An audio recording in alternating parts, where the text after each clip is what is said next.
Hi everyone! So today we're going to be discussing the laminar suspension mechanism in the equine hoof. So this is also basically what it is we have in the distal, the farthest end of the equine limb, the bones we observe is the first, the second, and the third phalanx, which I've denoted here with P1, P2, and P3. And we're mostly going to be focusing, entirely, on this bone here, P3. You may have also heard it called the pedal bone or the coffin bone. And what I've drawn here in white is supposed to denote the hoof capsule. So that's like the hard keratin structure that you see on the outside of a horse's foot. So that actually forms, like I said, a capsule. And this third phalanx has to stay suspended in that capsule. Otherwise, it can rotate and puncture the sole right here. Sorry, that's not a great color. Let me find something brighter. Puncture the sole if that were to rotate. So if we take a look at the hoof capsule itself, its total surface area is about 25 square inches. That's not much. However, the lamina, specifically here, we'll call it the laminar suspension mechanism, which we're going to go into detail on, has a surface area per hoof of about 8 feet squared. So that's an enormous amount of surface area, and it's necessary for a potent connection to keep this last bone suspended in the hoof capsule, because horses, they're large animals. Imagine how much force is being transferred into that bone with every step, and you need a connection that is going to keep it at the right angle, in the right position, in this hoof capsule, so the horse can keep walking. So what I've drawn here is two views. I've separated the hoof capsule from the third phalanx, covered in what is a much softer material, and that is the dermal lamina, otherwise known as the laminar corium. So first let's take a look at the hoof capsule. And this view is from, it's like you're looking from the heel forward. So this is a view of the inside of the hoof capsule, if you can imagine. And these lines here are tubules. That's the way that the hoof grows. So, excuse me, the hoof is continuous with the epidermis.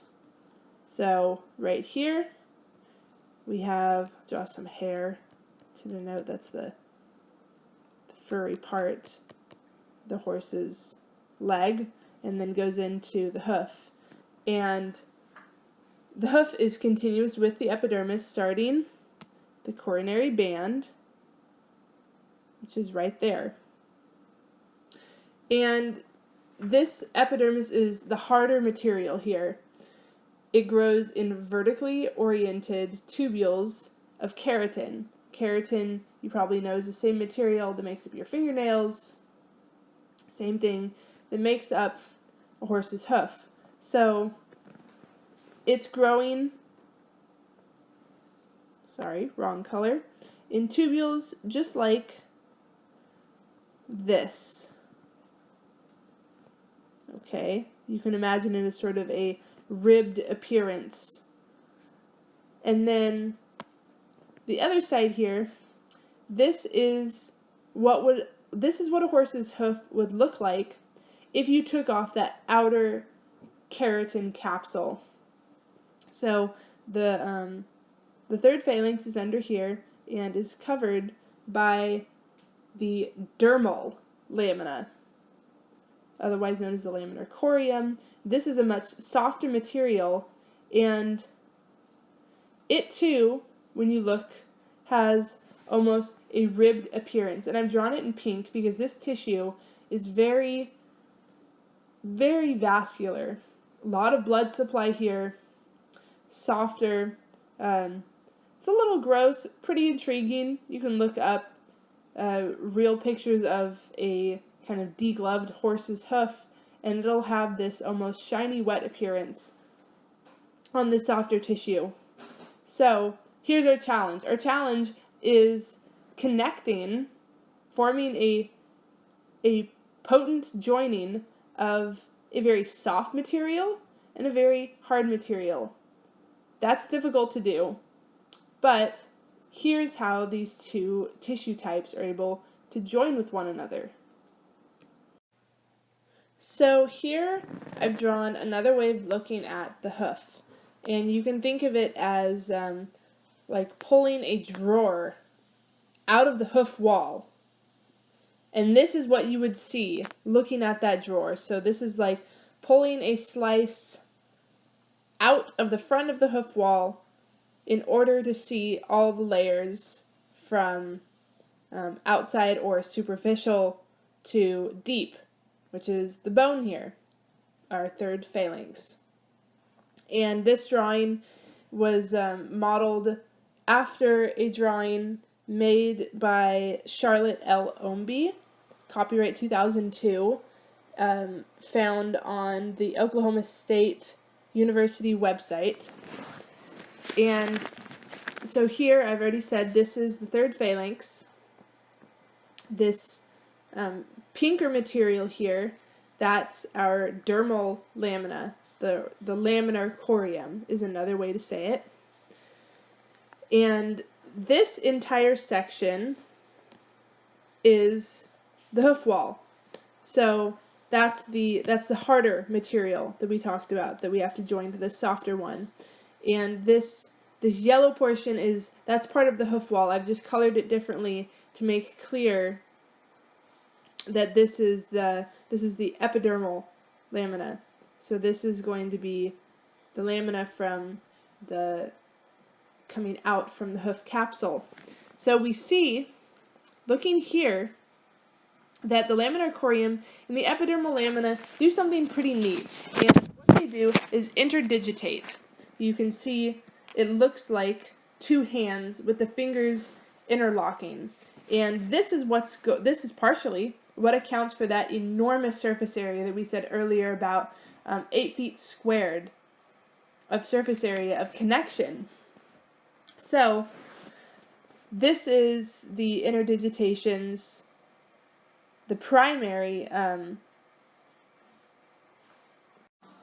Now, if we look at a close-up of these papilla, this interdigitation here, we see that the connection is actually even more potent than it first appeared. Right here, on the side of the laminar corium, the softer tissue, this is the primary dermal lamina. This is a primary projection, the primary dermal lamina, and then we also have the primary epidermal lamina. That's the harder tissue, remember, projecting from the hoof wall. But we also have,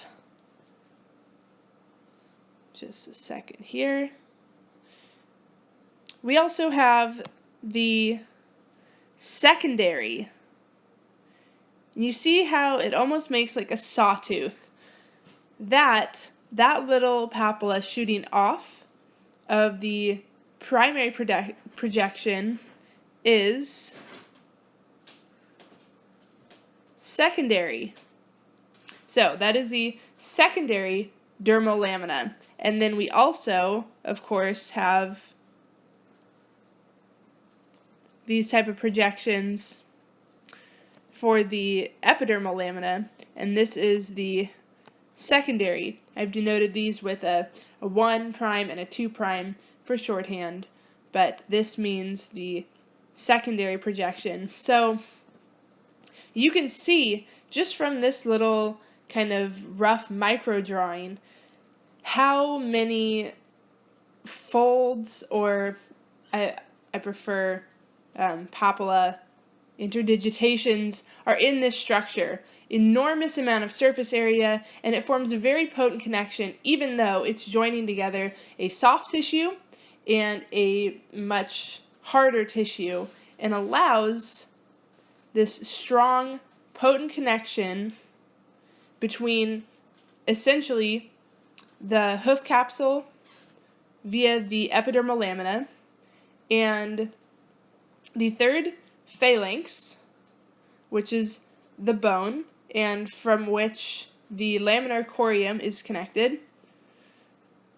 The interdigitation allows, it creates almost like a sling, keeping the third phalanx oriented in its correct position in the horse's hoof, absorbing a lot of shock every time that the horse steps, putting weight on that suspension mechanism, and hopefully stays healthy unless it gets inflamed. You probably heard of laminitis, which now you know what is getting inflamed. It's this very vascularized portion here, the pinker area, and when that gets inflamed, it can compromise the integrity of this connection and cause it to loosen, which is why in laminitic horses you see rotation sort of that coffin bone, and it looks like it's slipping, like the so-called ropes that are holding it up have gone slack and it's dipping toward the sole. But fortunately, the laminar suspension mechanism is designed to prevent that in the best of health.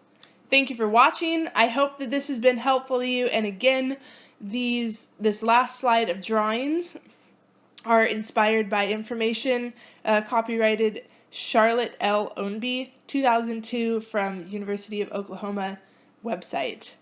Bye!